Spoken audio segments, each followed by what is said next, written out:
les voy a presentar mi pantalla. Ah, miren, ahí está, creo, uno más.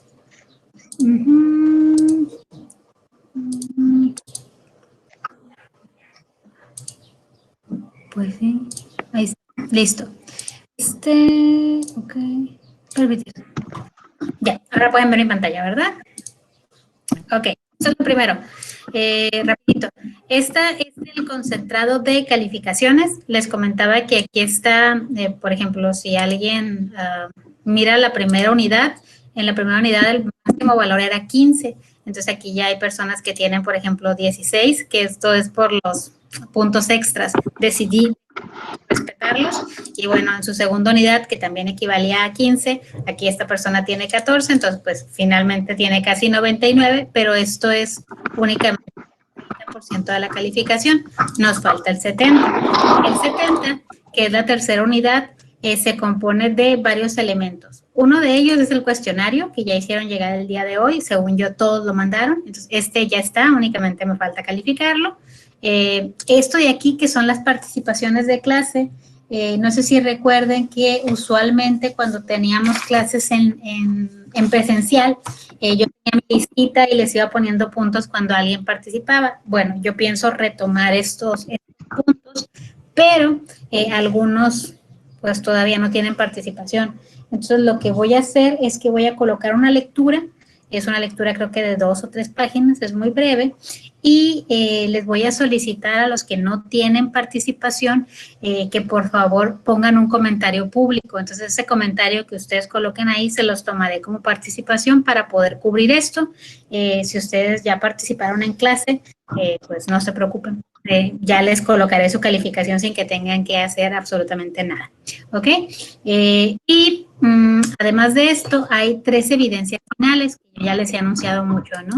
Este es el documento, que es únicamente convertirlo en PDF, y luego vienen 3 rubros aquí, que ahorita les voy a explicar de manera detallada. Estos 3 rubros corresponden al 45%, no es nada nuevo, pero igual lo vamos a ver por partes, ¿no? La siguiente pantalla es aquí, ok. Van las buenas, malas y peores noticias, todas juntas. Listo. Aquí tenemos la fecha de entrega. Como les había dicho, tenemos un calendario como programa educativo y a nosotros nos toca, si no mal recuerdo, el 19 de mayo del 2020. Esa es nuestra fecha. Es el día martes y como les decía, tenemos que tener 4 evidencias. Una de ellas es el documento que, como les decía, ustedes pueden aplicar los comentarios que les he realizado en estos días. Lean también, les hice llegar la retroalimentación de su compañero para que la lean y traten de mejorar ese documento, garantizándose pues una buena calificación por todo el desempeño que han tenido en el curso. Después de esto viene un cartel, criterios para el cartel. Yo sé que no lo van a imprimir, pero igual les recomiendo que lo hagan en una hoja tamaño tabloide, con buena resolución, preferentemente 300 dpi, y en ese cartel, ahorita les voy a explicar qué es lo que quiero exactamente. Otro elemento que ya habíamos platicado, pero que también les voy a dar ejemplos, es acerca de la maqueta. Yo les decía que maqueta en este momento me parece un poco complicado porque no todos tenemos materiales y pues no vamos a salir a arriesgarnos a buscarlos, ¿no? Mándame. Yo sé que no tiene que ver con su materia, ¿verdad? Pero hablando de maqueta, o sea, un profesor nos va a hacer maqueta y lo que hemos visto es que la materia está cerrada y no sabe qué podemos hacer, porque ya le comentamos, pero aún así tenemos que hacer la maqueta. Ok, en ese caso, pues fíjate que no sé qué criterios se pueden tomar. Lo que yo les recomendaría es que lo comenten con el coordinador, porque justamente él fue... El coordinador, profesor. Él es... Ah, pues era lo que les iba a decir, que él fue el que nos mandó la información acerca de qué papelerías hacían envíos a domicilio. Entonces, pues él más que nadie debería de saber si un lugar está abierto o está cerrado. En el caso de que este lugar... perdón. La mayoría de las papelerías, por ejemplo, entregan en ciertas zonas. Y, por ejemplo, no llegan a mi casa. Exacto, exacto. Sí, sí, yo comprendo perfectamente eso. Pues te digo, para mí es sencillo en mi materia cambiar un poquito esta evidencia. Sin embargo, sé que para otros maestros la maqueta es fundamental, ¿no? Otras cosas que he visto que se pueden realizar es que los dejen hacer la maqueta con cosas que tengan en casa. Sin embargo, pues no, digamos que los resultados son muy inequitativos porque puede haber alguien que tenga, bueno, no vas a esperar la misma calidad de limpieza, por ejemplo, o de otros rubros que sueles evaluar en una maqueta, ¿no? Entonces creo que es un tantito complicado, si van a tener que, digamos que dialogarlo con el maestro. Yo para nuestra materia lo que decidí es cambiar este criterio y lo cambié bastante. Ahorita les voy a, como les decía, les voy a colocar ejemplos, porque aparte de el requisito del volumen, pues yo sé que tenemos poco tiempo, ¿no? Estamos diciendo que la fecha de entrega es el 19 de mayo y también estoy consciente de que ustedes tienen otras materias y estoy consciente de que todos los maestros ya queremos cerrar curso y seguro ahorita tienen una cantidad bastante importante de tareas que hacer. Entonces lo que voy a hacer es que me voy a centrar en para qué quería la maqueta, ¿no? Y el cometido de la maqueta en este caso es para que ustedes puedan tener una comprensión en todas las dimensiones y no únicamente de fotografías, porque en el documento ustedes colocaron muchas fotografías de su edificio, en muchos casos ya con ellas queda claro, ¿no? Cómo funciona, pero hay otros edificios de los cuales únicamente hay una foto. Es decir, es la foto principal de la fachada y siempre es la misma. Y eso no nos permite entender, digamos, que toda la complejidad del volumen per se. Entonces, sí necesitamos hacer un ejercicio que nos permita entender este volumen, que nos permita entender la escala humana, en dónde queda, etcétera. Y por eso vamos a seguir manteniendo este rubro, pero digamos que lo vamos a flexibilizar para que sea realizable en menos tiempo. Y lo último es que esta secuencia de requisitos se concentraban en una presentación, ustedes exponían. Sin embargo, pues ahora exponer es un poquito más complejo porque todos están en su casa. Entonces les pediría que realicen una presentación, que la realicen en YouTube o que la suban a YouTube y que esta tenga una duración de entre 5 y 10 minutos. Puede ser algo muy breve. La presentación lo que intenta no es que presenten todo su documento, porque en muchos casos ya andan rondando casi las 100 diapositivas algunos compañeros. Entonces, no se trata de presentar todo, se trata de seleccionar aquello que pueda ayudar a comprender el edificio. Y también regresaré en un momento hacia eso, ¿no? Primero, comencemos con el cartel. En el cartel, ¿qué quiero? El cartel estuvimos realizando un análisis y el análisis, como bien saben, es una descomposición de todo un trabajo a partir de todos sus componentes. Hicimos un trabajo muy extenso. Ahora lo que queremos es un ejercicio inverso, que ustedes puedan sintetizar lo más importante en una sola lámina. Es decir, si yo, ¿qué tengo que explicar en el cartel? Pues tengo que explicar todo, tengo que explicar la distribución del espacio, tengo que explicar la estructura, tengo que explicar los materiales, tengo que explicar la localización, tengo que explicar todo. Pero ¿cómo le voy a hacer para esto explicarlo en pocas palabras? Aquí lo pueden ver. Ok, aquí tenemos un cartel en el que se ve el edificio, al mismo tiempo se ve el programa arquitectónico, se alcanzan a ver la zonificación de los espacios, se habla acerca de su forma, se habla acerca de su estructura y se concentra todo, ¿no? Incluso aquí hay como un escenario de su localización. Eso es lo que quiero por cartel. No se trata únicamente de pegar una imagen bonita, sino de intentar retomar de este análisis que realizaron aquellos elementos más importantes y concentrarlos. Como les decía, es un ejercicio de síntesis en el cual ustedes puedan reflejar todo el conocimiento y dominio que tienen de el inmueble que estuvieron estudiando. ¿Ok? Y para el volumen, como les decía, el volumen antes era una maqueta, ¿no? Y la exposición final, yo les permití a los alumnos de, bueno, si tú quieres presentar con tu documento PDF y te vas muy rápido para no mencionarnos todas las diapositivas, adelante. Si quieres, puedes tomar el cartel y exponer con el puro cartel, o si quieres, era la otra, puedes exponer con la maqueta, o puedes interactuar entre los tres, ¿no? Ahora, para esta entrega final, lo que yo les voy a pedir es que utilicen el volumen para incorporarlo al documento. Es decir, aquí vemos en la primera imagen de la izquierda, vemos una fotografía aérea en la cual se dibujaron los volúmenes y pues digamos que se alzaron. Este tipo de 3D me podría servir a mí para explicar el emplazamiento, por ejemplo.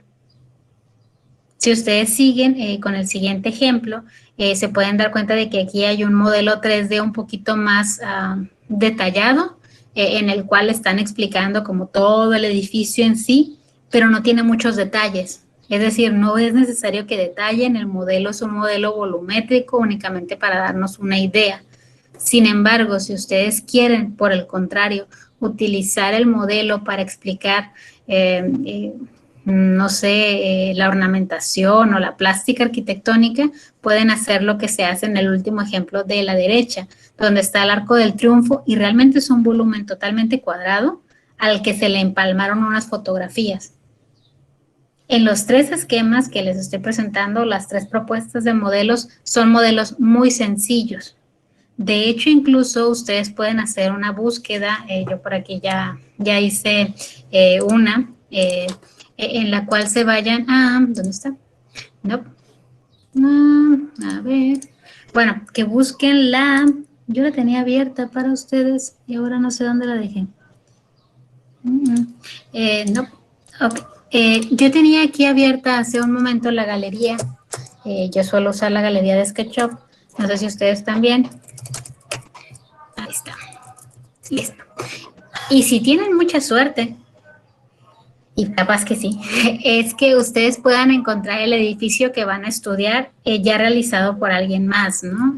Ustedes pueden encontrar ya algún edificio preelaborado, por ejemplo, si esta fuera mi casa, yo podría retomar este edificio y comenzar a colocar detalles, es decir, no arrancar de cero.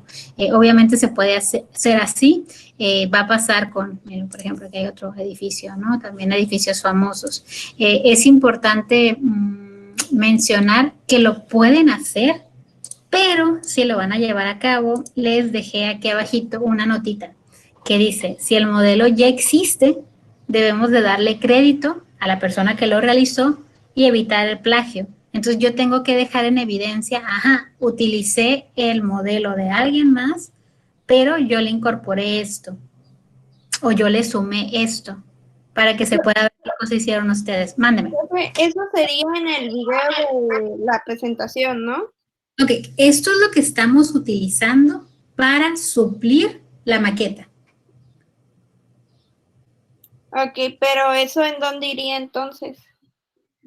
Ok. De hecho, lo que les estoy colocando aquí es cualquiera de las 2 opciones.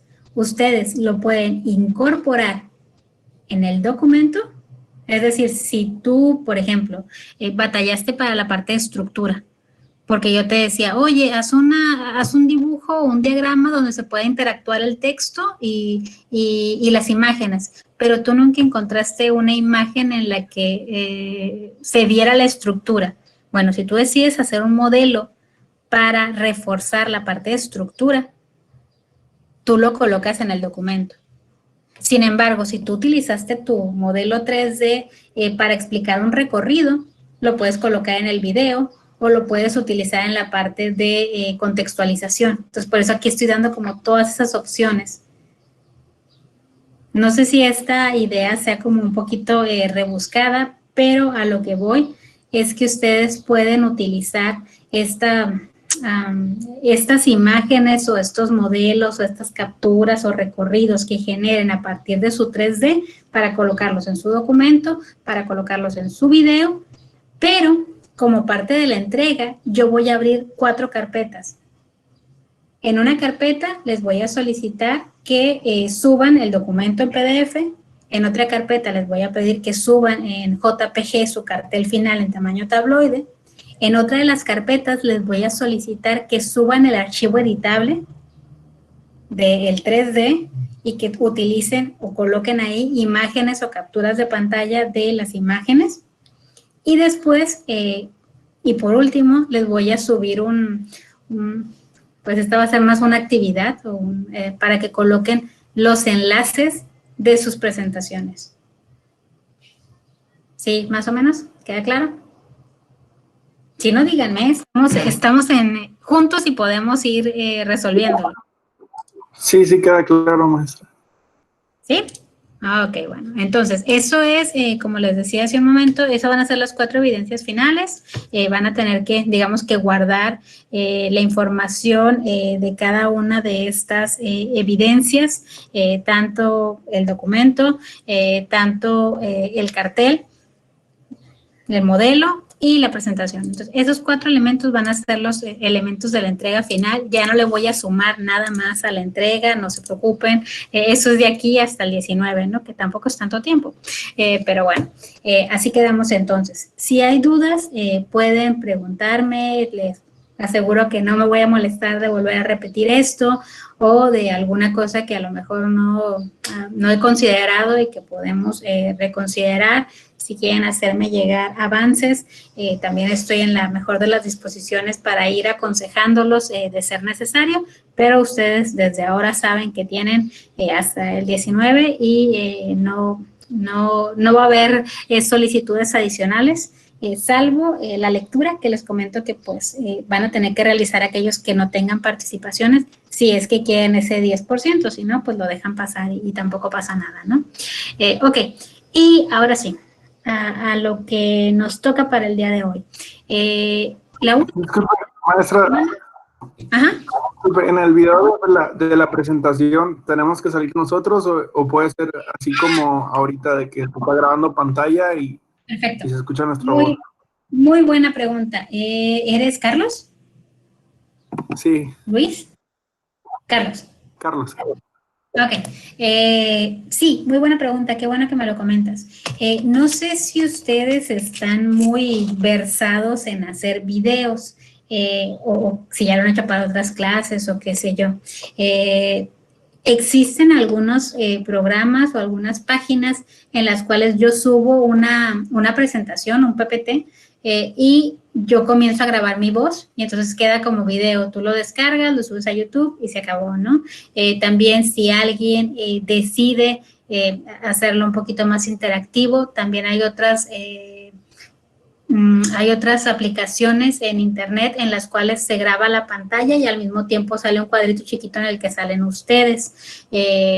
Pueden hacerlo bajo otra modalidad, por ejemplo, si ustedes quieren grabarse a ustedes sentados platicando y después en un programa tipo Filmora incluir imágenes o incluir una foto del cartel, una foto del modelo, etcétera, también lo pueden hacer. Entonces, hay muchas posibilidades de editar el video. Yo no tengo ningún inconveniente en que sea cualquiera de estas. Incluso creo que desde sus celulares ya hay aplicaciones en las cuales pueden incluso sobre una imagen ir rayando, ir haciendo dibujos. O sea, hay posibilidades infinitas de cómo grabar el video.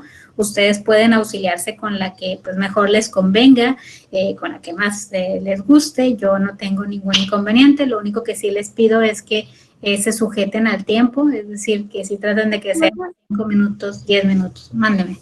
Profe, quería ver si es el único día de la entrega. Es que nosotros tenemos entrega ese mismo día de historia, es nuestro trabajo final también y es una presentación.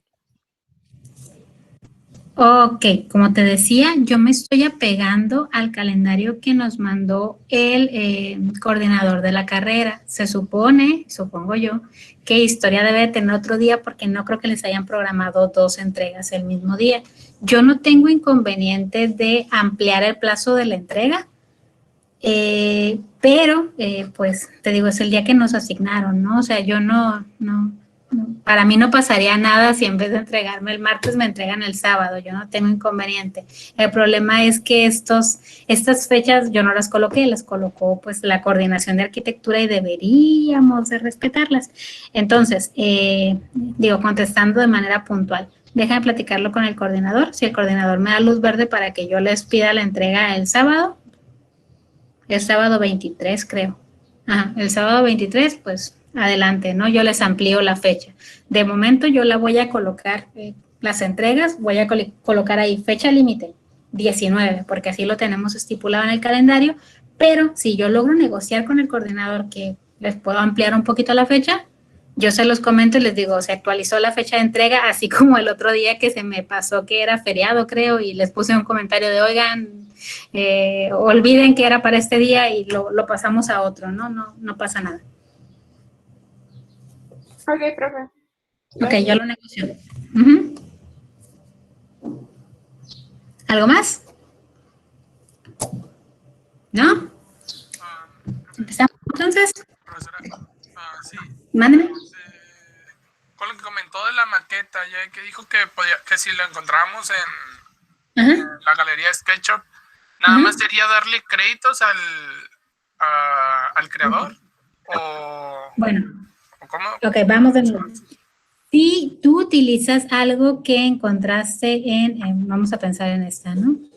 A ver, vamos a hacer el ejercicio. Un ejemplo clásico que creo que no... Sí, en mi pantalla todavía, ¿verdad? Ok, yo puedo encontrar, por ejemplo, este ejemplo. Es de Roy B, creo, ahí decía el nombre. Bueno, yo puedo encontrar este ejemplo acerca de la casa de la cascada. Si tú te fijas, es un ejemplo base. Yo le puedo colocar, digo, ya que no voy a hacer el modelo porque me tocó estudiar la casa de la cascada y ya está hecho, pues yo le puedo poner materiales, lo puedo acabar. Puedo agarrar la base, hacerla grande, colocar el entorno, digamos que puedo jugar e ir más allá. Sin embargo, si yo no tengo nada o si yo partí de un modelo como este, quizás mi alcance es un poquito más pequeño, ¿no? Pues a lo mejor yo nada más hago que esto finalmente se vea como esto que les enseñaba hace un momento. Por eso les decía, ahorita que les puse en mi presentación, yo no tengo problema en que el modelo sea tan básico como colocar un bloque sobre una fotografía aérea y que sea muy volumétrico el trabajo, pero que ese trabajo muy volumétrico yo sepa que lo puedo utilizar para explicar, por ejemplo, el emplazamiento. Un emplazamiento quedaría muy claro así. Sin embargo, si yo quiero mi modelo para explicar otra cosa, o puedo aprovechar, como lo vimos ahorita en el ejemplo de la casa de la cascada, que ya existe una base, yo a lo mejor puedo utilizar este modelo para explicar los acabados, los materiales, para hacer más interactiva mi presentación, documento, o para hacer más interactivo mi video, ¿no? Yo puedo hacer un recorrido guiado, pues sí, ya encontré el modelo, pero ahora yo le hago un recorrido a la persona. No se trata únicamente de, pues ya lo encontré de alguien más y ya, listo, terminé. No, sino pues tratar de sacarle provecho como lo hemos estado haciendo todo este tiempo, ¿no? Es muy importante que en un trabajo en el que estamos investigando siempre demos crédito y hay que evitar plagiar. ¿Por qué? Porque lo colocamos al iniciar la clase y ustedes lo firmaron. Si yo me doy cuenta de que alguien plagió, es decir, que agarró algo de internet y lo puso y lo presentó como si fuera de él, pues en ese momento ya podemos hablar de reprobar a esa persona o incluso dependiendo del nivel de plagio, pues pueden pasar cosas peores, ¿no? Como que ya no les permitan inscribirse o etcétera, ¿no? Entonces no es necesario caer en eso. Si yo también tengo internet, ¿no? Yo también me puedo dar cuenta de si el modelo existe. De hecho, ya estoy haciendo un ejercicio hoy en la mañana. Me puse a buscar sus obras y ya sé de cuáles sí existen modelos. Por eso, pues, es mejor o más recomendable ser honesto. Sean honestos, si ya encontraron el trabajo avanzado, tampoco se trata de que lo vuelvan a hacer como si no existiera, pero sí de que lo incorporen y traten de también hacer su parte o hacer su chamba, que creo que es lo importante en estos casos. Por eso prefería ser explícito, que quizás ustedes pueden encontrar en una galería o en una base, no únicamente de SketchUp, ¿no? También en ocasiones hay portales como arquitectura.com.mx en el cual descargas un volumen y tú ya puedes irlo trabajando o que ya está casi listo, pero pues a lo mejor me puedo...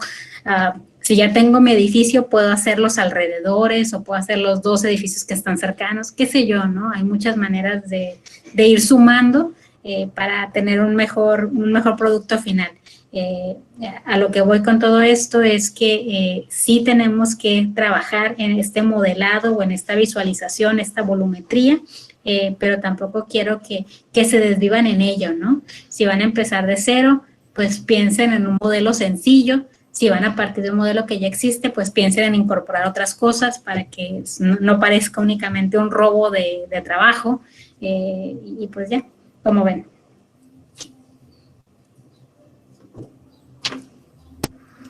Profe, Gracias. una pregunta. Mándame. Aquí también me puse a investigar un poquito sobre lo de mi obra, se encontraba como modelos 3D, y encontré de una página, pero mi pregunta es, ¿se van a tomar como tipo capturas o se pueden grabar también como, por ejemplo, grabar como moviendo y explicando y acomodar como la voz, la explicación? No sé cómo explicarlo, como el video del modelado, claro, como moviéndose y luego la voz aparte. Claro. Se puede hacer en ambos formatos, como les comentaba ahorita, por eso yo les decía aquí, en negritas, lo pueden incorporar al documento como una escena fija, como esta que está aquí, en la cual pues únicamente la foto aérea tiene esta contribución, pero también lo pueden colocar en el video si, como mencionas, tú quieres hacer un recorrido y a ese recorrido insertarle un clip de audio en el que le vas diciendo, bueno, aquí estamos en la parte lateral, en la parte trasera, nos vamos desplazando, vemos los remates, vemos incluso si haces un modelo, pues tú puedes explicar todo a partir de él, ¿no? O si lo encuentras, puedes explicar la forma, puedes explicar los materiales, puedes explicar la estructura, la solución plástica, y puede que con ese modelo y ese recorrido tú agotes los 5 o 10 minutos del trabajo y no pasa nada, ¿no? De hecho, va a ser un poco experimental esto del modelo, porque siento que van a caer muchas ideas muy distintas, pero pues va a ser muy porque vamos a ver qué tan ingeniosos pueden ser para sacar adelante esta parte sin generar una maqueta, pero también contribuyendo con este dominio o entendimiento de la volumetría del edificio. Ok. ¿Sí? Bien. Sí. Bueno, entonces, ¿listos? ¿Empezamos? Porque nuestra clase de hoy era breve, ¿no? ¿Ya cuánto llevamos? Todavía tenemos tiempo. Bueno, entonces, como les decía, hoy nos resta la última clase. Es una clase bien sencillita, muy sencillita, que se trata acerca de conceptualización arquitectónica. Esta unidad, pues básicamente ustedes ya llevan al menos 2 semestres, que estoy casi segura de que son 4, en los cuales ya han estado conceptualizando. Quizás no conceptualización arquitectónica, pero sí saben qué es conceptualizar. La competencia de esta unidad, que como les decía es súper breve, es que ustedes tengan la capacidad de conceptualizar ideas desde un punto de partida en un proyecto arquitectónico y que puedan reflexionar por qué es importante esta fase. Para dar respuesta a la unidad necesitamos saber qué es, cómo funciona y cuáles son las características que puede tener una conceptualización. Ay, se me desaparecieron. Estas son las preguntas que yo les dejé en un Forms. Me voy hacia allá. En ese Forms que dejamos aquí están sus respuestas. No sé si alcanzan a visualizarlas, me imagino que sí. Pero aquí están las respuestas de todos y comenzamos con la primera, ¿no? Con la primera pregunta acerca de qué entienden por concepto arquitectónico, pues tenemos muchas respuestas, podemos tomar una al azar. Dice aquí, la inspiración y perfecciones que le damos a algunas arquitecturas. En otras palabras, es en lo que se basa el arquitecto para crear algo o para transmitir algo. Bueno, me parece muy adecuada la definición. Yo aquí traigo algunas también, que dice que el concepto es en esencia, es la esencia más bien del diseño arquitectónico y se entiende como una transición de una idea subjetiva y materialización de esa idea subjetiva como una metáfora proyectada en un espacio que da sentido al hacer arquitectónico. Y nos dice aquí que un concepto claro va a ser aquel que guía la función y el valor estético de cualquier diseño, evitando caer en caprichos formales. ¿Qué nos quiere decir esto? Que sí, el concepto puede ser algo muy subjetivo, muy creativo, muy innovador, pero no debería únicamente cumplir con un capricho estético, sino también intentar llevarnos por un camino de la función, ¿no? El segundo concepto nos dice que este proceso de conceptualización consiste en que yo pueda acopiar o encontrar mucha información, muchas analogías, pueda buscar cosas claves para que yo pueda estructurar una propuesta y de esa manera que yo logre cumplir con las necesidades que se plantean. Bueno, vamos por partes. Aquí tenemos algunas imágenes acerca de un concepto arquitectónico. Vemos cómo algunas personas comienzan un poco garabateando, otras personas comienzan con esquemas más complejos, mucho más acabados. En ocasiones estos esquemas se convierten en renders o en otros elementos mucho más elaborados, pero el proceso de diseño frecuentemente va a pasar por algunas fases, ¿no? Independientemente de qué tan buenos sean ustedes para dibujar o no, un concepto siempre va a pasar por distintas etapas en las cuales hay que ir buscando si lo que estamos proponiendo tiene lógica, tiene coherencia, si es bueno para el usuario. Y en esa etapa de creatividad o de despertar creativo, el arquitecto va a tener que especular, es decir, comenzar a hacer deducciones, hipótesis, va a tener que valorizar, decir, bueno, sí es bueno, sí es adecuado, no es adecuado, y ahí va a comenzar a rechazar, es decir, esta idea no sirve, esta idea es muy cara, esta idea es poco probable que la podamos llevar a la realidad, y después va a aceptar aquello que sí. Dentro de esta fase siempre el arquitecto va a tener que cuestionar, afirmar, negar y ir, digamos que poco a poco refinando sus ideas. Es un poco lo que hemos estado realizando al revisar obras de otros, ¿no? Hemos tenido que estar en un cambio o perfeccionamiento constante para ir valorando qué cosas se quedan, rechazando, aceptando y poco a poco perfeccionando las cosas, ¿no? Bueno, antes de pasar a este rubro, sigamos con las preguntas que me parecen bien interesantes. Seguimos con la segunda, que nos pregunta si alguna vez nosotros atravesamos una crisis de papel en blanco, es decir, si en algún momento no tuvimos ideas. La mayoría contestó lo mismo, contestó que cuando no tenían ideas, lo mejor era despejarse o dejar de pensar en eso y pues darle tiempo, darle aire a que maduren las ideas. Hay otras personas que comentan cosas distintas, ¿no? Dicen, bueno, yo me voy a relajar, pero mientras me relajo, voy a buscar o encontrar algún ejemplo, mientras descanso voy a estar investigando, mientras descanso voy a hacer otra cosa, por ejemplo, jugar videojuegos, ver una película. Aquí alguien dice que va a analizar el tema de manera audiovisual. ¿Qué quiere decir? Que realmente están descansando, pero descansan de manera activa, no sé cómo explicar esto, pero a lo que voy es que hay un descanso en el cual pueden estar haciendo algo más, pero siguen pensando, ¿no? Y en ese seguir pensando puede que cuando regresen la hoja en blanco desaparezca porque ya hay ideas que están un poco maduras, más que forzar a seguir escribiendo únicamente por seguir escribiendo, ¿no? Después se pregunta si ustedes tienen alguna rutina, si tienen algún método, es decir, una secuencia de pasos o algún ritual en el que se puedan inspirar, ¿no? Algunos comentan aquí acerca del uso de hobbies, de la idea de generar lluvias de ideas. Miren, aquí lo de las lluvias de ideas se repite, parece que estas compañeras se copiaron o realmente ambas lo usan, ¿no? Tenemos aquí algunas otras ideas, por ejemplo, hay personas que se enfocan en el terreno, hay personas que tienen una rutina. Si voy a diseñar este día, yo me tengo que despertar temprano, tengo que tomar un café y tengo que tener como muy establecidos mis tiempos.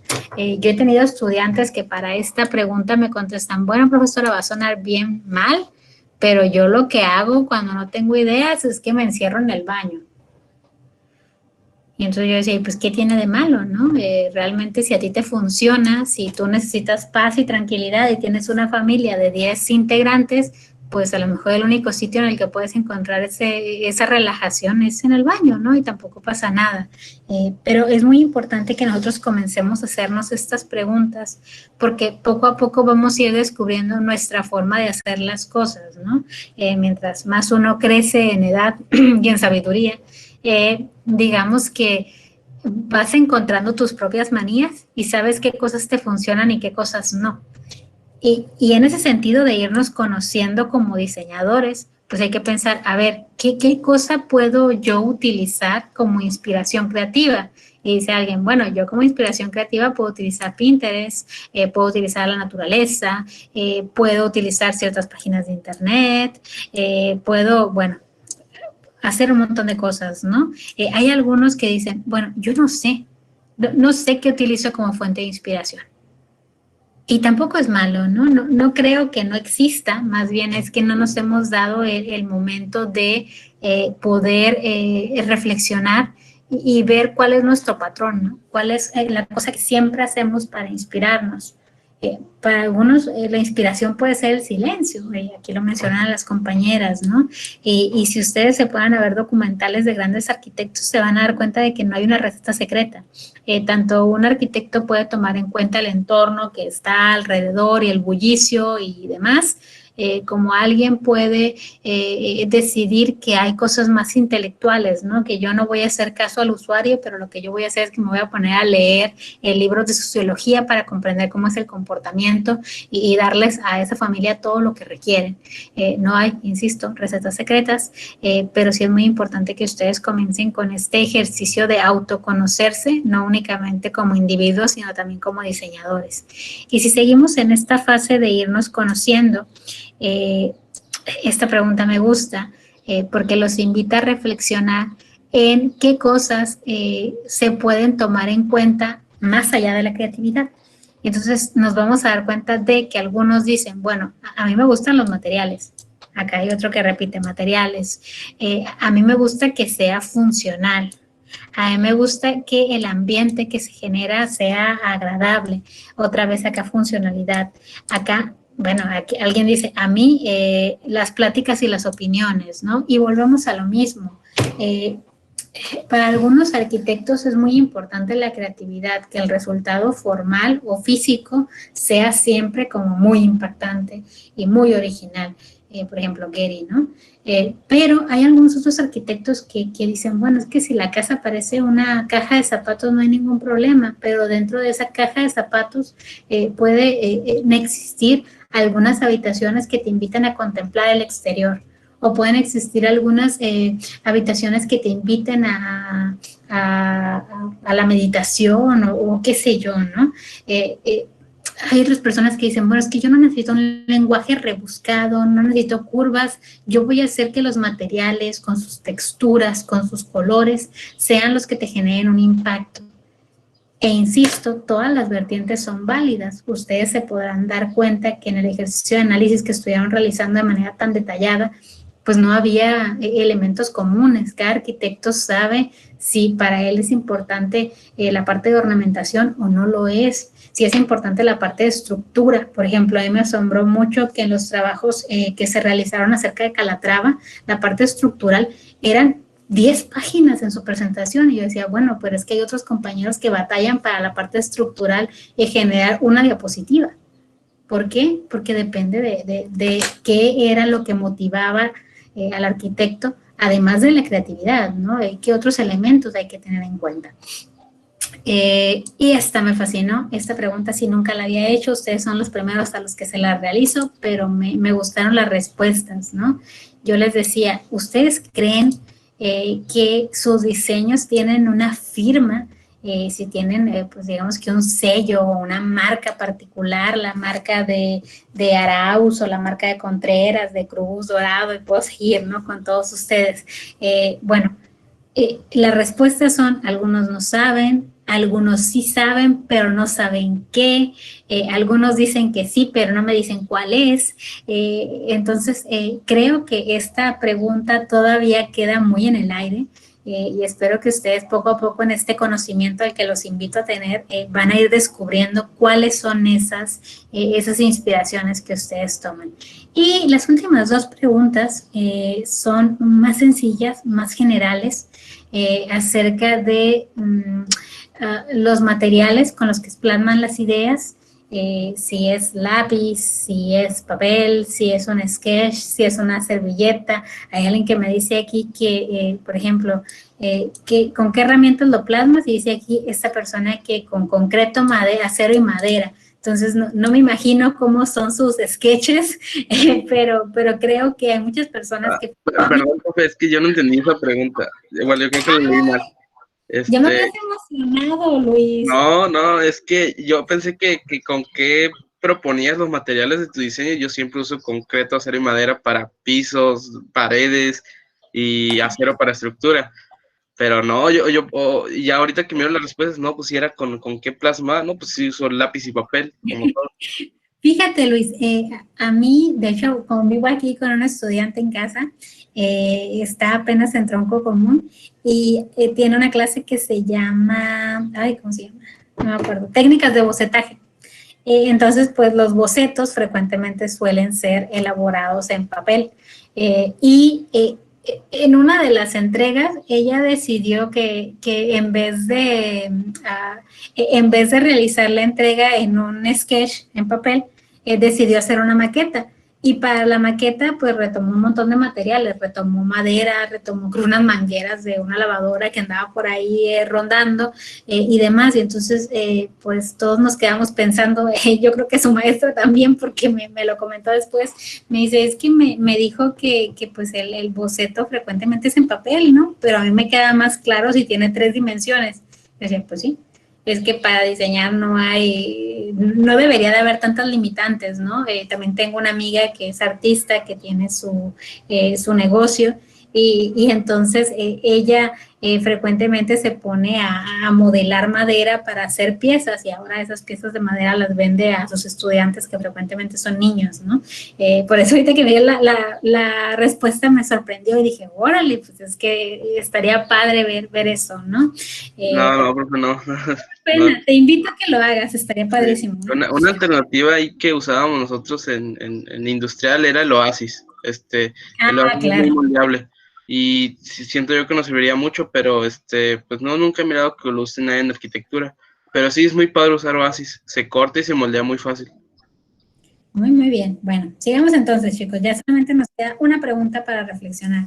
Y es esta, acerca de qué hacen con láminas, maquetas, croquis, dibujos. Veo que la mayoría hacen una recopilación selectiva. Algunos los guardan, pero los que se dañan, los que no les gustaron, van al tiesto de reciclaje. Entonces, muchas gracias por sus respuestas. No se preocupen, les voy a valorar de manera individual. Pero quiero seguir con la presentación que traía programada. Si bien me quedan muchas diapositivas, creo que lo puedo hacer de manera un tantito veloz. Creatividad. Se pide aquí que ustedes piensen en un personaje de la arquitectura que consideren como creativo o como una persona creativa. ¿Ya? ¿Listos? Bueno, entonces, a ver, díganme si le atiné con alguien. ¿Alguien pensó en alguno de ellos 3? Zaha Hadid. ¿Sí? Ok, ya ven, le atiné a uno. Bueno, espero que le haya atinado a más de uno. Wright. ¿Sí? Le atiné a 2. Bien. Excelente. Ok. Es importante pensar, cuando hablamos en términos de creatividad, que no únicamente estas personas que se dedican a cosas, digamos que evidentemente creativas, son creativos, ¿no? Hay otras personas, políticos, filósofos, empresarios, muchas personas que son muy creativas, y creativas en el sentido de que dijeron o hicieron algo que nunca alguien más había hecho, ¿no? Y por eso pues llega a la pregunta de, entonces, ¿qué es la creatividad? Si la creatividad no únicamente es un atributo de aquellos que dibujan o de aquellos que hacen modelos o de aquellos que hacen esquemas. Entonces, ¿qué es la creatividad? Aquí tenemos 3 definiciones. La primera de ellas nos dice que la creatividad es un proceso que hace o que genera una nueva obra, una obra que está, que es aceptada, que es útil, que es satisfactoria. Gardner nos dice que un individuo es creativo cuando una persona puede resolver un problema con cierta regularidad, ¿no? Y elabora productos para definir nuevas cuestiones de un campo. Por eso es que los ingenieros dicen que ellos son muy creativos, porque un ingeniero en esencia resuelve problemas, ¿no? Problemas nuevos, y que esos problemas deberían de dar respuesta a un contexto cultural muy determinado. Y la última definición dice que la creatividad es una herramienta que nos va a dejar solucionar problemas de manera diferente, y es una capacidad para que nuestras ideas encuentren soluciones originales. Les voy a poner aquí unos ejemplos. El primero de ellos es este. Es un ejemplo que tiene que ver con, pues digamos que un viejo, muy viejo producto, ¿no? Este es un caramelo, como lo pueden ver. Y un caramelo para niños era un problema porque los usuarios, los niños, bueno, los usuarios potenciales, ¿no? Todos nos gustan los caramelos, pero los niños jugaban un poco con el caramelo, lo metían, lo sacaban de su boca, se ensuciaban sus manitas, su ropa, y pues entonces eso era, digamos que una dificultad para las pobres madres que tenían que lavar la ropa. Y ahí surge una idea, en el sentido de las definiciones que les daba hace un segundo, acerca de cómo solucionar esto. ¿Cómo le hago yo para que una persona pueda tomar este caramelo con una especie de tenedor para que pueda jugar con él y no lo toque y no se manche? La idea es muy sencilla, pero es muy útil. Y pues me imagino que ustedes ya se están imaginando qué cosa resultó de esto, ¿verdad? Pues la cosa que resultó de esto en un inicio fueron las paletas. Esta es la primera marca, la Chupa Chups, que si no me equivoco es española, que fueron los primeros que comenzaron con esta idea. Luego esta idea de paleta pues pasó hacia todo, ¿no? Ya tenemos paletas de tamarindo, paletas de lo que ustedes quieran encontrar. Pero en un inicio los primeros y los pioneros de la idea fueron la empresa de Chupa Chups. Aquí tenemos otro ejemplo clásico acerca de cómo solucionar un problema a partir de una idea creativa. Esto de aquí es una pluma, como ustedes la pueden ver. Si bien la pluma siempre ha sido muy útil, no sé si se han dado cuenta, yo aquí tengo 2 plumas, no sé si, creo que sí, me ven a un ladito de la presentación, pero bueno, aquí tengo una pluma normal, acá tengo una pluma Bic, y la diferencia entre esta pluma y esta pluma es que una pluma Bic tiene un agujerito en uno de sus costados. Supongo que ya lo han visto. Este agujerito es un invento patentado, es decir, nadie lo puede copiar, nadie lo puede plagiar. Si ustedes se copian ese agujerito, pues si Bic los cacha, pues los puede demandar por una cifra exorbitante. Y ese agujerito sirve para igualar la presión atmosférica adentro y fuera de la pluma. Es decir, la mayoría de las plumas comunes y chafitas explotan si las llevamos, por ejemplo, a una gran altura, a la cima de un edificio, de una montaña, a un avión, y una pluma Bic, pues no lo va a hacer, y por eso se valieron de su eslogan de Bic no sabe fallar, comercial incluido, ¿no? Eso fue en su momento una idea pues bastante singular, bastante creativa, bastante única.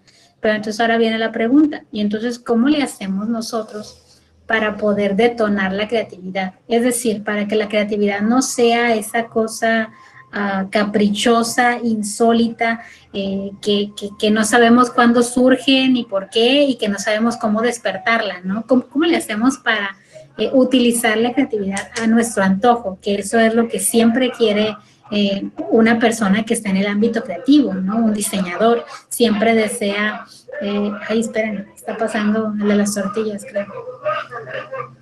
Esperemos a que se vaya. Ya se fue.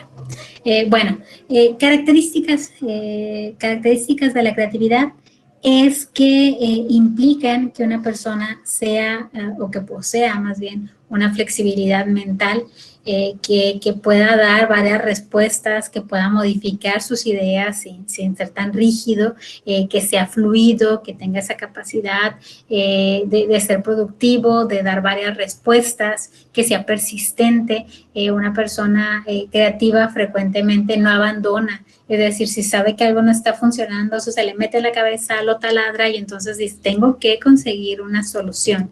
Y otra de las cuestiones esenciales que definen a alguien creativo es que esta persona sea curioso, es decir, que pueda buscar información, que le despierte cierto interés en el mundo que lo rodea y que si escucha, insisto, una problemática, así sea una gotera en el grifo del baño, que diga, bueno, la voy a solucionar quizás con una chicanada, ¿no? Pero no voy a dejar que ese problema persista. Entonces tiene que estar alerta a ese mundo y a ese contexto. Obviamente, si lo queremos poner en términos polarizados, vamos a encontrar que hay ciertos enemigos de la creatividad. El conformismo, la rutina, tener miedo al fracaso, tener miedo al que dirán. Todas esas cosas nos pueden frenar, ¿no? Sí, es que él es muy creativo, pero es muy flojo, es muy perezoso, se conforma con no tener un sueldo fijo y entonces no quiere trabajar para alguien más porque no quiere someter sus ideas a un patrón.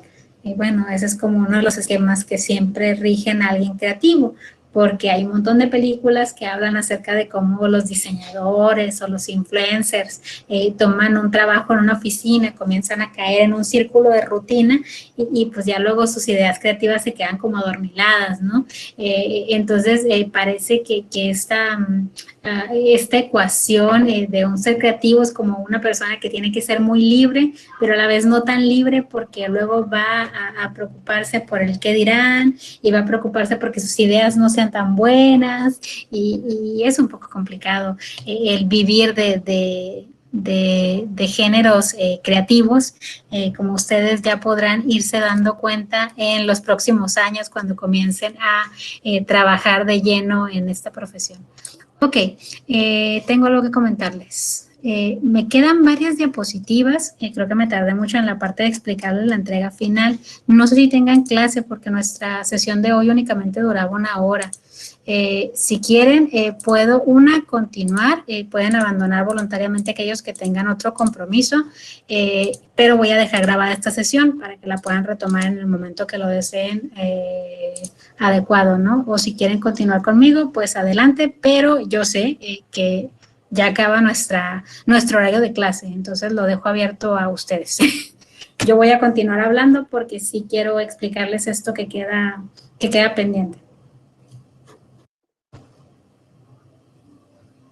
Ok, por ejemplo, aquí me dicen alguien que tiene clase, entonces pues respetando eso, adelante Luis, te comento, va a quedar esto, lo voy a subir a YouTube, entonces lo podrás retomar a partir de este punto que es en el que oficialmente termina nuestra clase, y si no, pues ya yo me aviento aquí un monólogo yo solita, pero si alguien se quiere quedar, adelante, les digo, no tampoco tengo ningún problema, incluso mejor si quieren participar conmigo.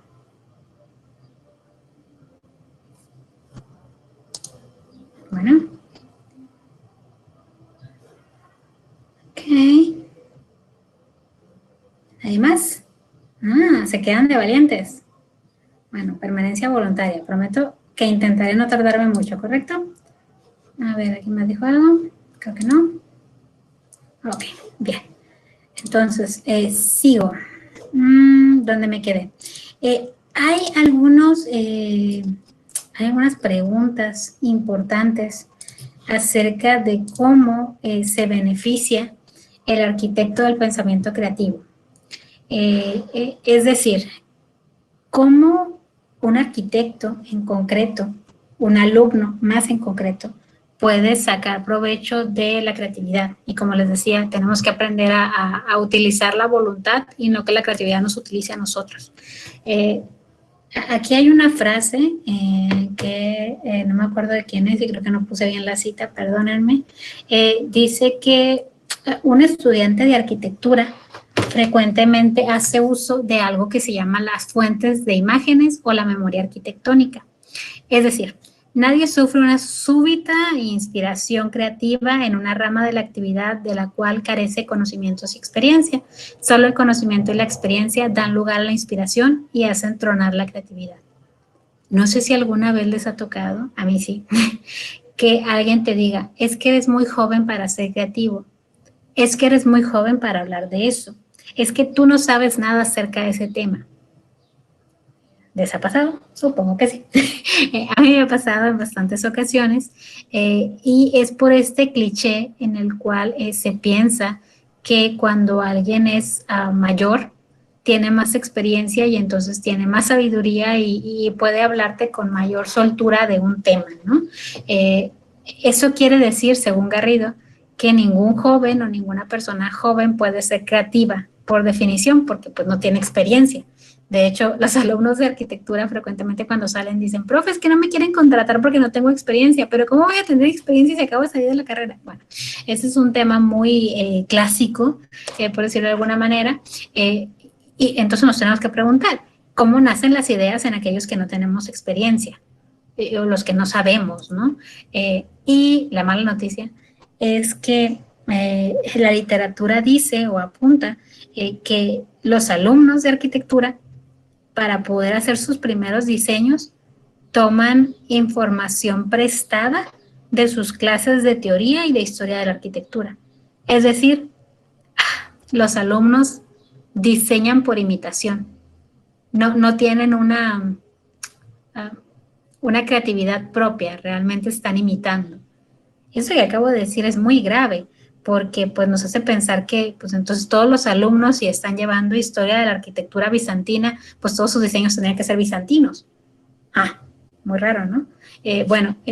Entonces, ¿qué nos puede explicar cómo le hace alguien para diseñar? La explicación es sencilla.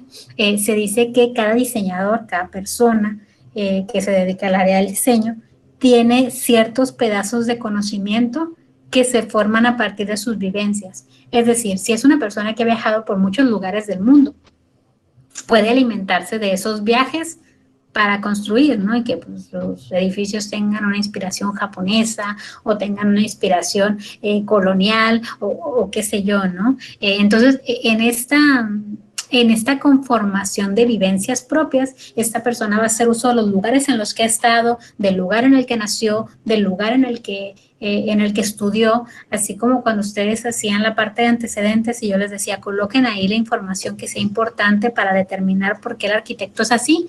Y ustedes decían, bueno, es que esta persona vivía en una granja y por eso sus diseños son campiranos. Bueno, de igual manera, nos marca el hecho de estudiar en una institución y no en otra.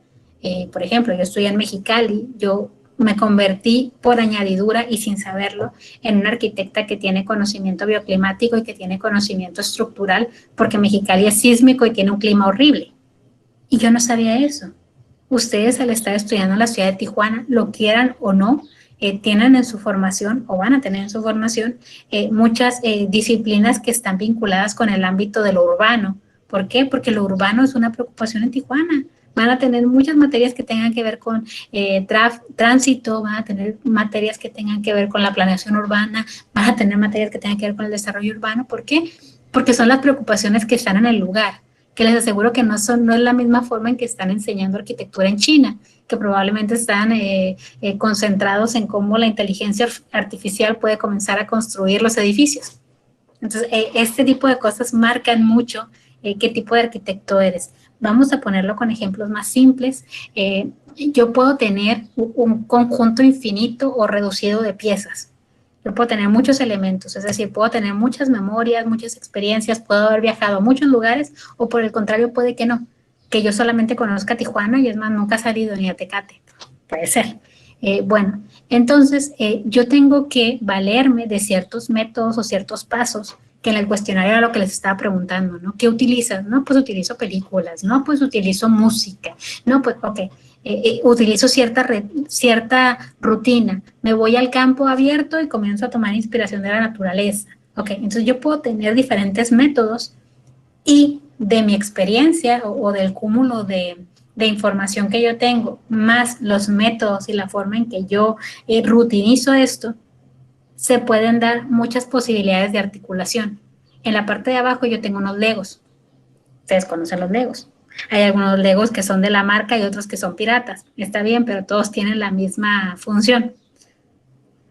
Puede que yo tenga 100 piezas de Lego, puede que yo tenga 300. Pero además de la cantidad de piezas, también tienen que ver mis destrezas, mis rutinas, mis métodos, mis procesos, mis inspiraciones. Y un niño de 5 años, bueno, este debe tener unos 3, puede hacer esto. Un niño a lo mejor de unos 11 puede hacer esto. Ay, aquí pues ya podría ser alguien de 16, 17, 18. Aquí a lo mejor pues también puede ser alguien de 18, pero puede ser también alguien mayor. Ups, tenemos más complejidad, ¿no? Si nos remitimos a las bases, realmente todos tienen únicamente Legos.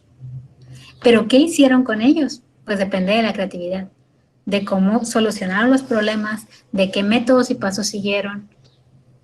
Entonces, cuando nos solicitan o nos piden un trabajo, nadie sabe cuál va a ser la forma final de ese proyecto. O sea, realmente lo que tú tienes son las ideas vagas y sueltas, pero las vas conformando. Entonces, ¿de dónde surge el diseño? Y esa es como una buena pregunta.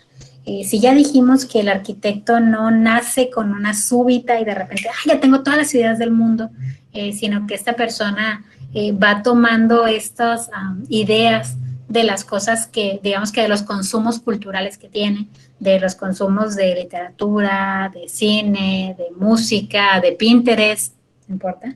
Esta persona podemos afirmar que todos estos elementos que él va asociando se convierten entonces en elementos de inspiración, por decirlo de alguna manera.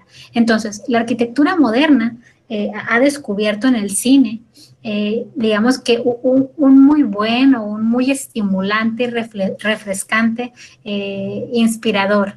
Es decir, el cine ha servido para que el arquitecto pueda motivar su forma de representar espacios en movimiento. El cine es un ingrediente pedagógico que ayuda a que las películas puedan enseñarme cómo era una ciudad, por ejemplo, en un momento histórico determinado. Y al mismo tiempo las películas me pueden ayudar a predecir cómo va a ser el futuro.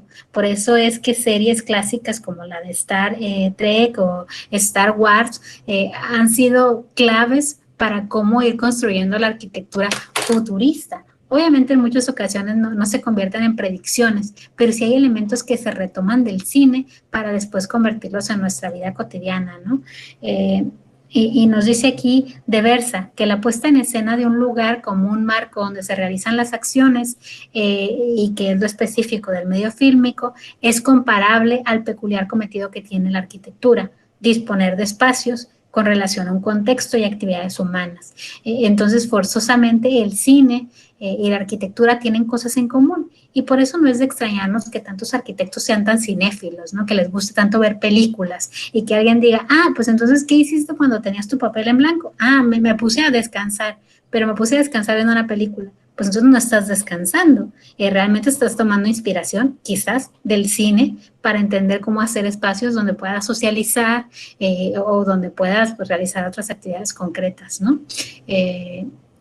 También existe otro caso en el cual el arquitecto no se vale únicamente del cine, obviamente, sino que se vale de algunas analogías o de algunas otras metáforas para poder realizar sus diseños. ¿Cuáles son las analogías más comunes? Frecuentemente la naturaleza, cuando yo me inspiro en alguna forma animal, vegetal, mineral, qué sé yo, cuando yo me baso en algún otro proyecto, es decir, digo, bueno, este edificio me gustaba, entonces me voy a hacer una reinterpretación de ese edificio. O cuando utilizo alguna metáfora formal, es decir, puedo tomar un objeto inanimado, puedo tomar un plumón y decir, bueno, mi edificio, mi rascacielos va a tener la forma de este plumón y lo puedo copiar casi de manera idéntica. Ejemplos bien claros. Aquí tenemos uno, es un edificio que se inspira de la vela de un barco. Muchos de ustedes en sus trabajos afirmaban que el concepto arquitectónico estaba basado en algún elemento así, ¿no? Es una concha, es una vela, es un etcétera. pero no es el único. Hay otras formas de inspirarnos. ¿Cuál otra? Aquí tenemos los patrones. Un patrón es algo recurrente, es algo que se repite, puede ser incluso 1.000.000 de veces, ¿no? Entonces hay algunos libros en los cuales se habla acerca de este lenguaje de patrones y de cómo poder, digamos que hacer estas retículas repetitivas, pero que a la vez cumplan con otra función. Ejemplos claros, aquí tenemos uno en el cual se ve cómo esta repetición proporciona cierto ritmo para no ser pues monótona o aburrida. Y creo que tenemos otro ejemplo, no.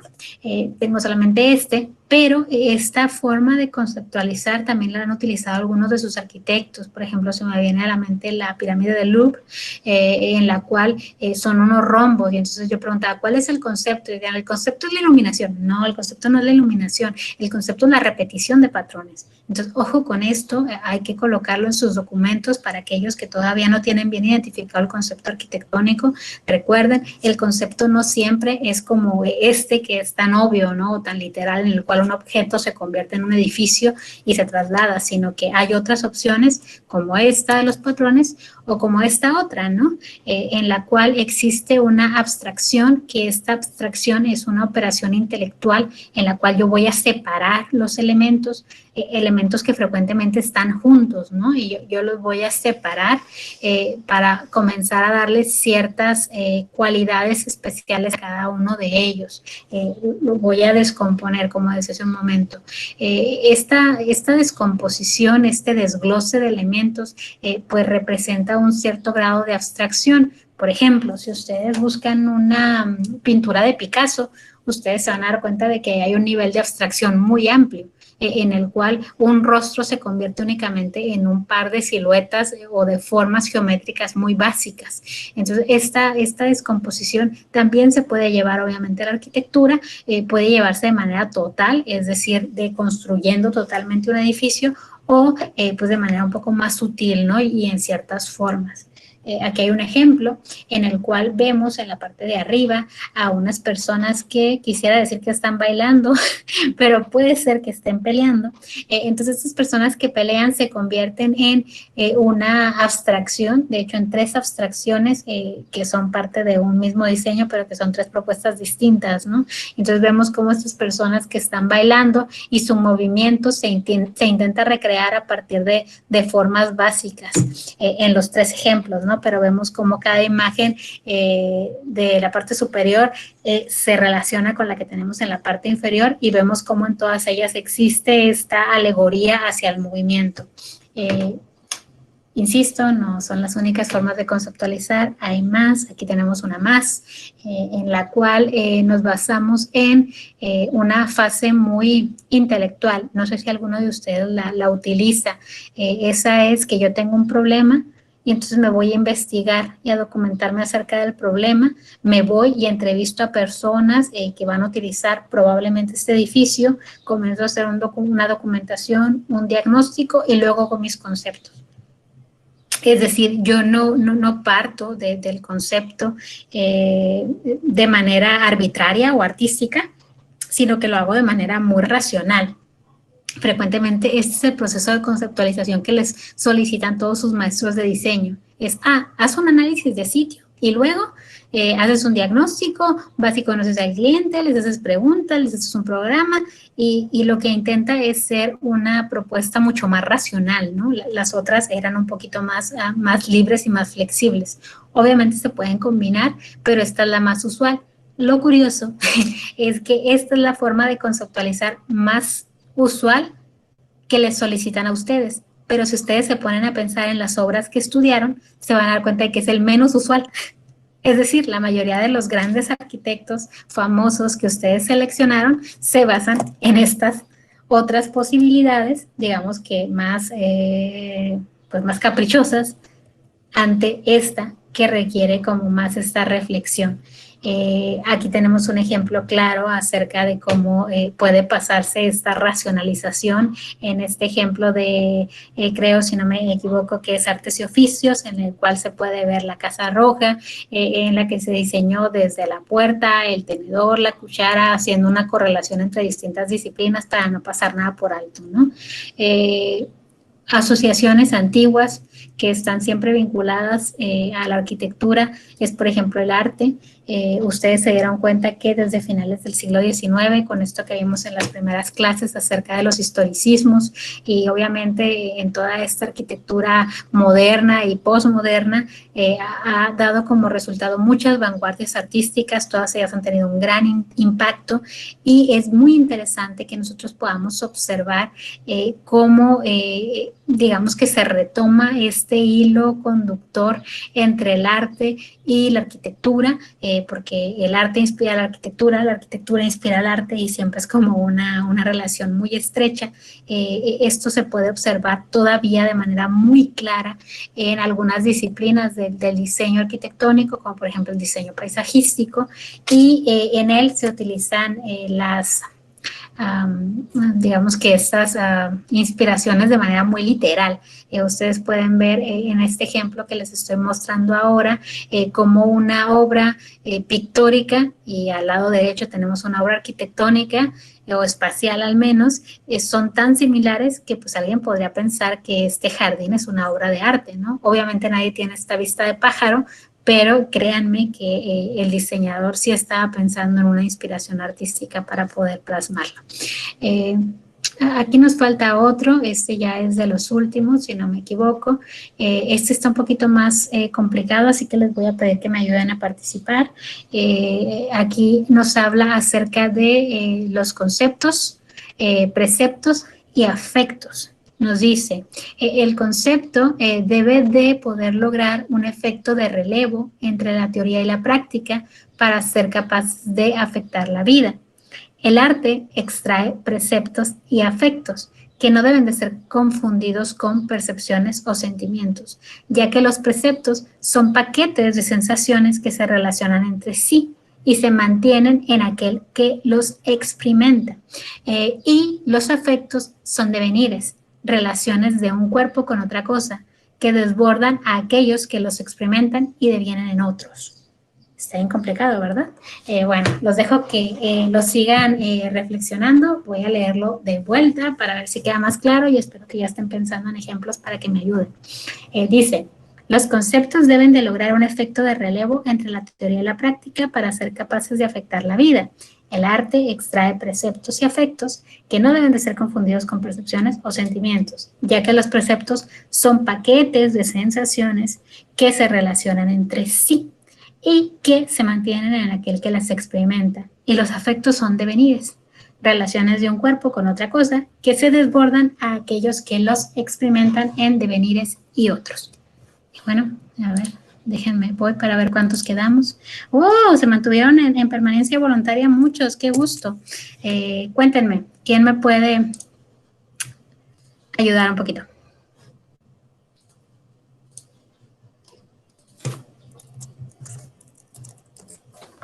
¿Nadie? ¿Les pongo un ejemplo? ¿De qué, profe? A ver, ¿cuál sería? Vamos con un ejemplo. Qué bueno que ya estás disponible, Carolina. Bien. ¿Ves mi pantalla? ¿O todavía no? Sí. Ya. Ok, este es un ejemplo. Ahí, ¿cuál sería el concepto? Repetición. Ok, Ritmo. va. El concepto, acuérdate, repetición, con lo que estamos viendo ahorita en la clase, sería un patrón. Ok, es un patrón. Patrón geométrico. Va. Listo. A ver, dejemos a ver si otro de tus compañeros nos puede ayudar con el precepto.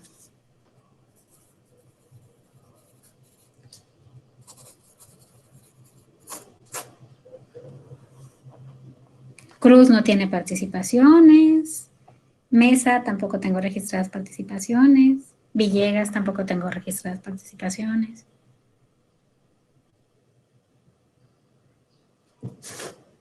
¿No, nadie? Precepto, acuérdense, paquetes.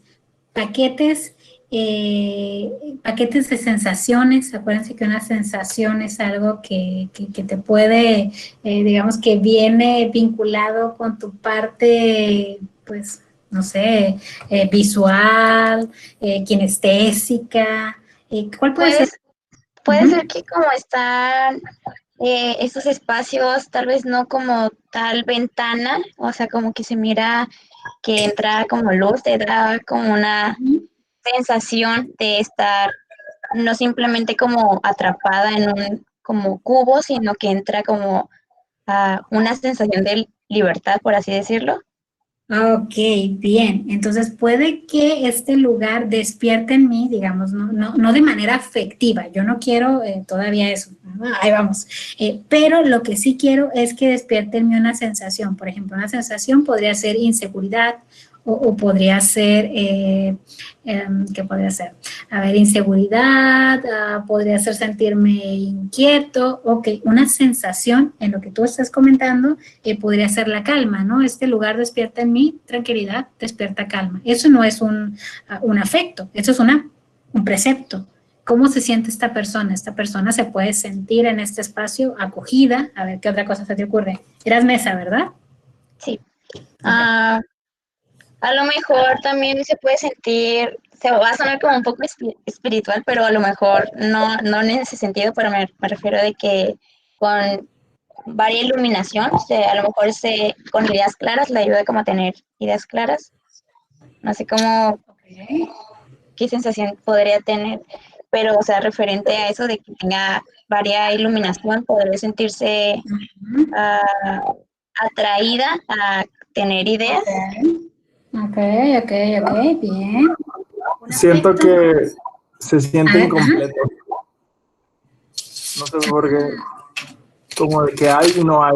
Como que a la vez hay y no hay. Como que está chistoso. No sé. Ok, ¿crees que quién está hablando? ¿Contreras? Sí. Ay, mira, ya casi les atino, nada más escucharlos. Ok.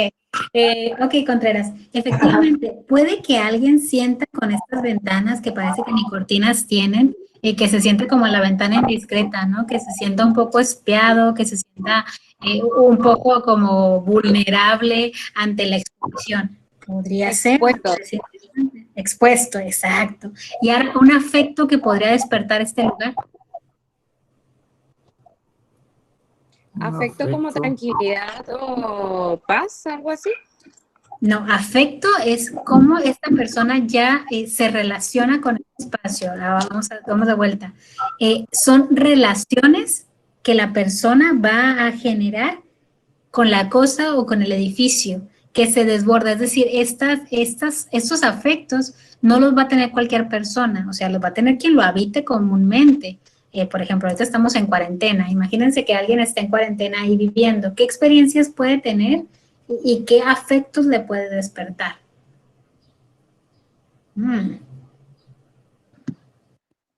Pues el lugar, no sé en sí si el lugar esté amplio por dentro, pero lo que yo estoy viendo son cubitos pequeñitos, entonces pudiese despertar algún tipo de claustrofobia o encierro. Correcto.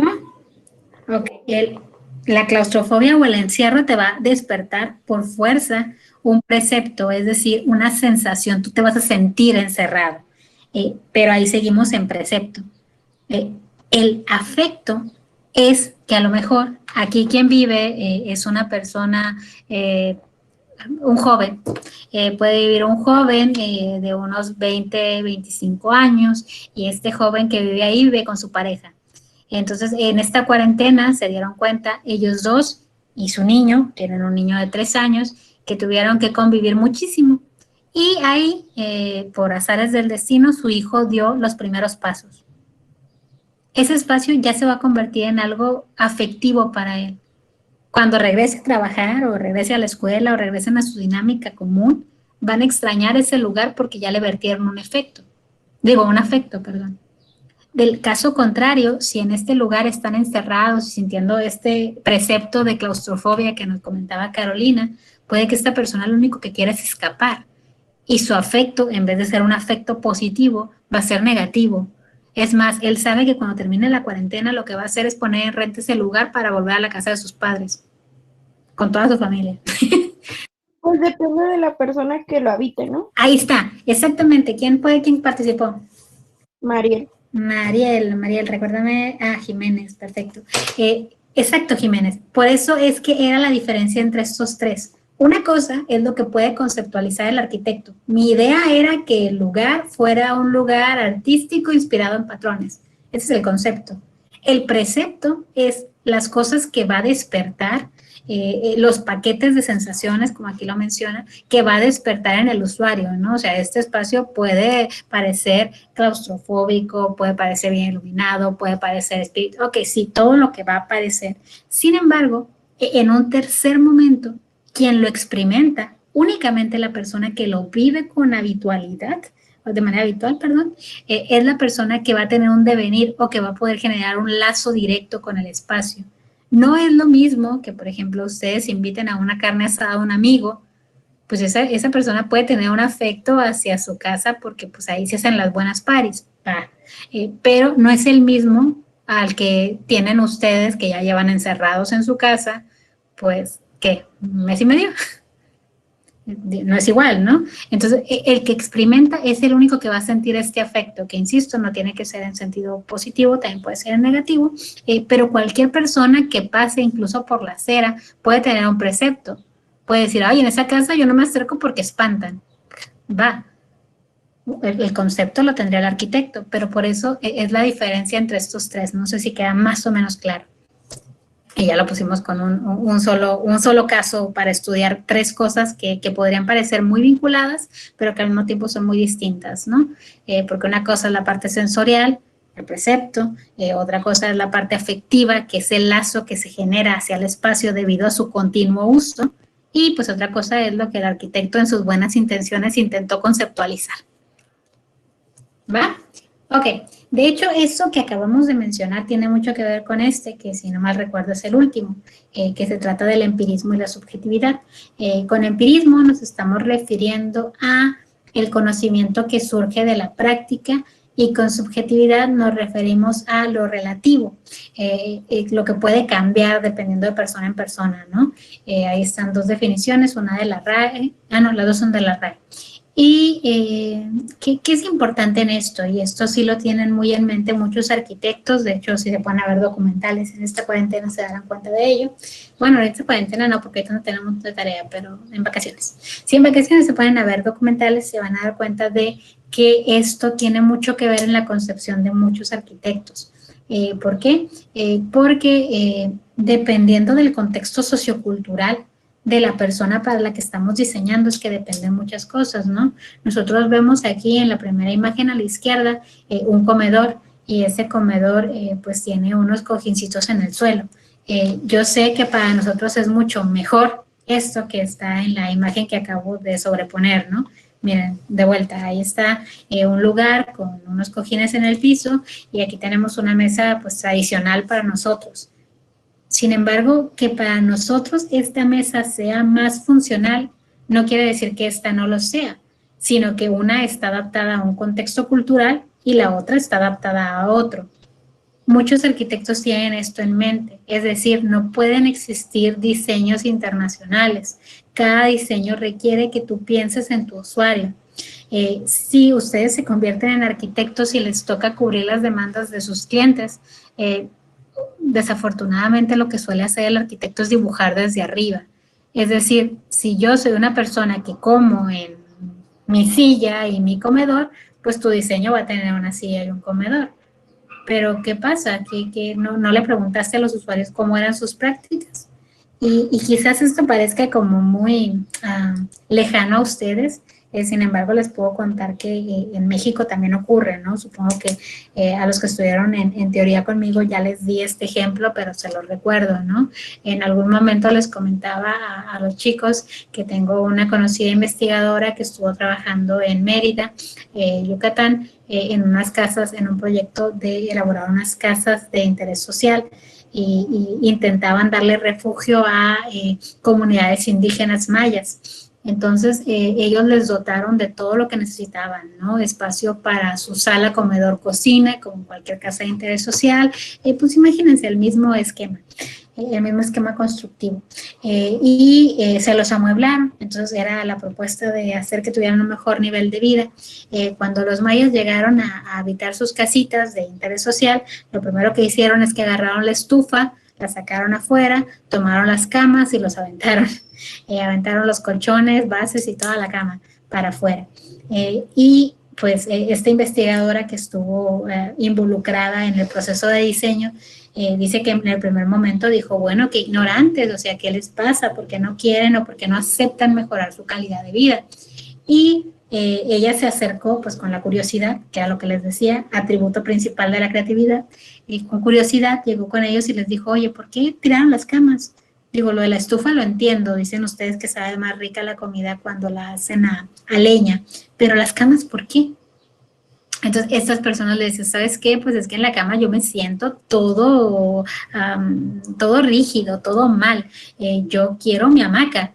En una hamaca uno duerme a gusto y la hamaca se acomoda a nuestra forma y entonces pues yo no quiero una cama, no me gustan las camas.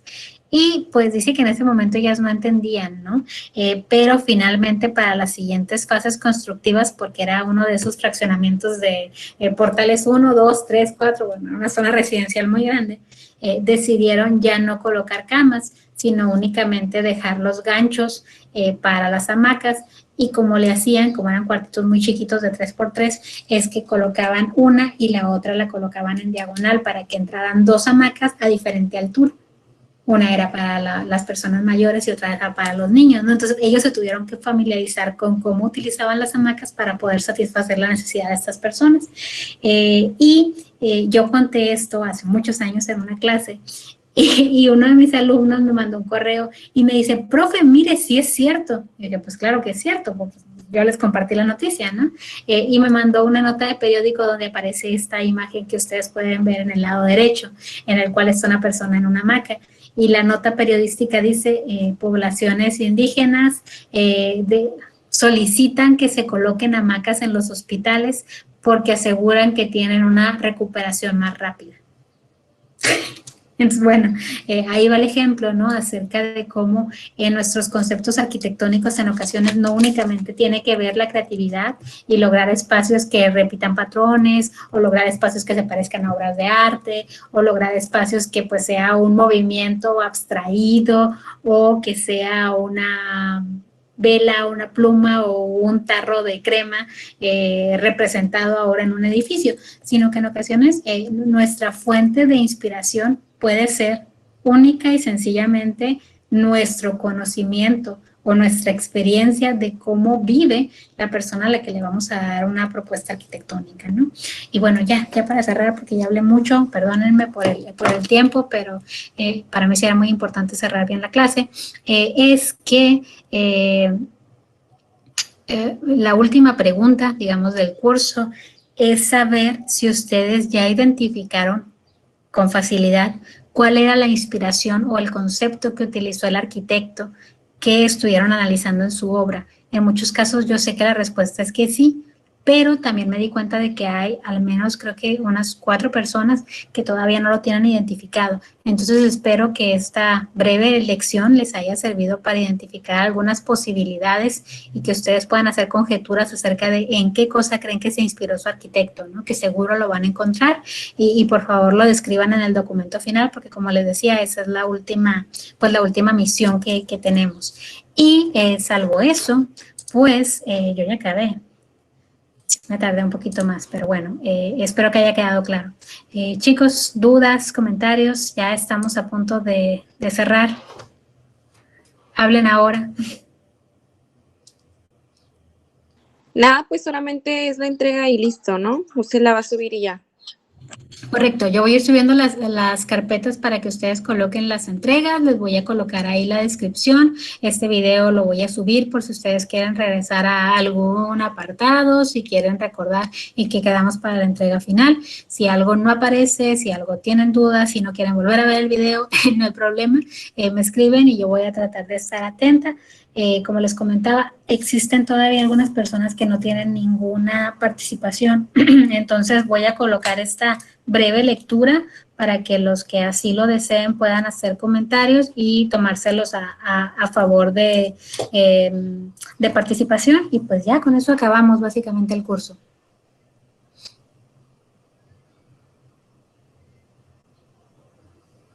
Todo bien, profe. Perfectísimo. ¿Dudas? Ah, mira, no había visto la participación de Arauz. Ok.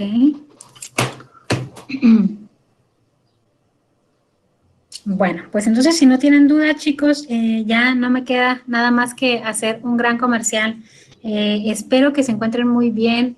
Yo sé que parece que todos sus maestros estamos muy frenéticos porque entreguen sus tareas, pero de manera personal, no sé ustedes, espero que no estén en esta situación, pero a mí ya me está tocando recibir malas noticias de familiares que están enfermos, de personas muy cercanas que desafortunadamente no están ganando la batalla. Entonces, sí les recomiendo, los invito a que sigan quedándose en casa, que sigan todas las recomendaciones. De verdad que creo que lo mejor que puede pasarnos es que estemos todos aburridos, pero sé que en muchos casos hay muchos problemas económicos con la familia, entonces no me quiero extender en esto porque no me gusta tampoco hablar de estas cosas. Si tienen algún problema que les impida entregar, avísenme. Hablen conmigo, tengan confianza para decirme qué está pasando, tampoco me tienen que dar detalles, o sea, no es necesario, pero lo que sí quiero que sepan es que pueden tener pues apoyo o al menos un placito extra si es que hay una situación de fuerza mayor detrás, ¿no? Tengan en cuenta que todos somos humanos y todos estamos atravesando esto, todos estamos aprendiendo, así que ténganme paciencia también a mí y pues a sus otros maestros también les solicito lo mismo para ellos, ¿no? Cuídense mucho, espero, insisto, que estén muy, muy bien y que esté todo bajo control en casa. Les mando un gran abrazo y espero que muy pronto nos podamos volver a ver en aula y que todo sea tan divertido como no sabíamos que era. Gracias, profe.